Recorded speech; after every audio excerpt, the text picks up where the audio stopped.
C'est le père Frédéric Ozanne, prêtre de la Mission de France, qui prononce l'homélie.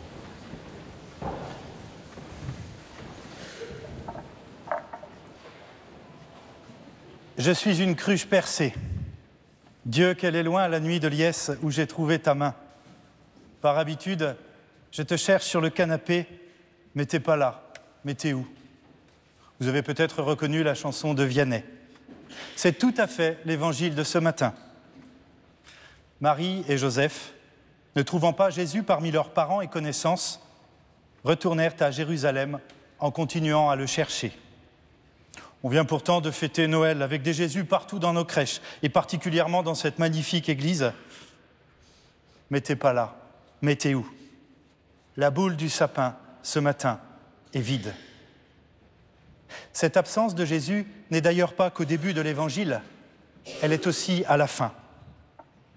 Le matin de la résurrection, le jeune homme vêtu de blanc, dans le tombeau, pose la question aux 3 femmes venues embaumer le corps.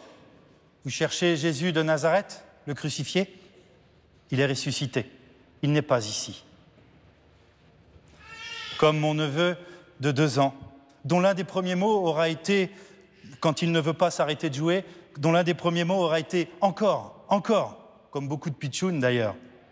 On aimerait nous aussi, parfois, dire à Jésus « encore », reste encore avec nous.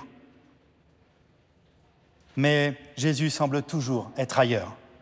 Mais t'es pas là, mais t'es où? La boule du sapin est vide tant de matin. L'absence de Dieu dans nos vies est en réalité une expérience absolument aussi commune que déroutante. Quand le boulanger n'est pas là, qu'il est parti en vacances, il met un écriteau sur la porte de sa boulangerie pour informer de la date de réouverture. Mais là, rien. Mais t'es pas là. Mais t'es où? À nous de chercher. À nous de chercher, mais à quoi bon en vrai? Il y a aujourd'hui tellement de quoi être découragé avant même de se mettre en route.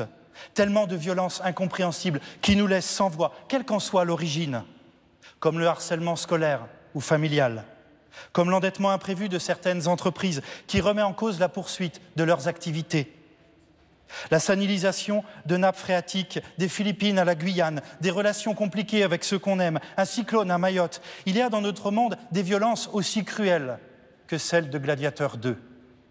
Et Dieu ne dit rien, il ne fait rien. Mais t'es pas là, mais t'es où? Saint Jean de la Croix parle de la nuit obscure dans laquelle est plongé le chercheur de Dieu.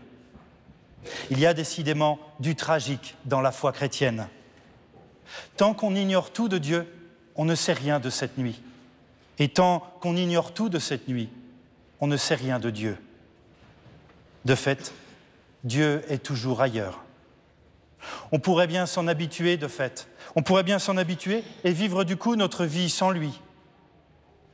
Mais si malgré tout on le cherche quand même, c'est parce que d'une manière ou d'une autre, il nous manque. C'est parce que d'une manière ou d'une autre, on l'aime. Comme Marie et Joseph, comme les 3 femmes au tombeau, comme tous les disciples depuis bientôt 2000 ans, dont Pierre le premier, avec ces mots « Seigneur, Seigneur, tu sais tout, tu sais bien que je t'aime. » Et si on l'aime, c'est parce que lui le premier, nous a aimés d'un amour complètement fou. Alors qu'on l'ait juste frôlé du doigt, ou qu'on l'ait grandement saisi, un jour, cet amour fou de Dieu, pour chacun d'entre nous, a laissé en nous une trace. Tu ne me chercherais pas si tu ne m'avais pas déjà trouvé, dit Dieu à saint Augustin. C'est la trace de cet amour fou de Dieu en nous. Une sorte de petit truc aussi brûlant que se dérobant. C'est une trace laissée par Dieu en nous, qui a un certain goût de Dieu. C'est cette trace laissée en nous qui nous pousse à sa recherche. Et elle nourrit en nous une sorte d'intuition vague, une sorte de pressentiment qui nous pousse à le chercher encore. Mais t'es pas là, mais t'es où? Où donc le rejoindre pour que nous puissions l'entendre et lui parler? Je ne sais pas vraiment. Même au moment de la crucifixion, Le Père se tait quand son Fils l'appelle. Mon Père, pourquoi m'as-tu abandonné?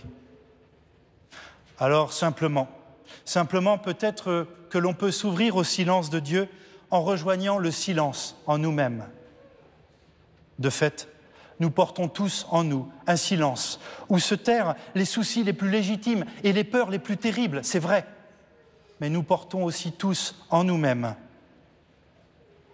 une source où prennent source justement les expériences les plus décisives de notre existence.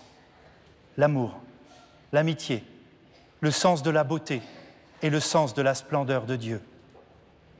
Cette croisée des silences, celui de Dieu et le nôtre, cette croisée des silences comme le lieu de rencontre au plus intime de nous-mêmes. Cette croisée des silences deviendra peut-être une étoile dans le vide pour que nous puissions emboîter les pas du Christ de manière réconciliée. Si ce qui nous met en route est un pressentiment du si grand amour que nous a donné le Père, d'après la promesse relayée dans l'Évangile, ce que nous allons encore découvrir en acceptant de nous laisser emmener derrière le Christ est sans commune mesure. S'il est ailleurs, c'est pour nous emmener ailleurs. Et pour faire quelques pas de plus chaque jour, il y a juste une petite étoile qui apparaît à la croisée des silences. Nous sommes tous tellement aimés. Toute notre sainte famille, croyants de toute confession et athées, nous sommes tous tellement aimés. Et nous le touchons du doigt, encore. Et nous le touchons encore du doigt dans cette Eucharistie que nous vivons ensemble. Oui, il est grand, le mystère de l'Eucharistie. Puissions-nous y trouver au moins un peu celui qui nous aime depuis toujours. Et nous pourrons peut-être alors, comme lui, en suivant l'étoile, aimer tout homme et toute femme, et avec eux toute la création, et le trouver encore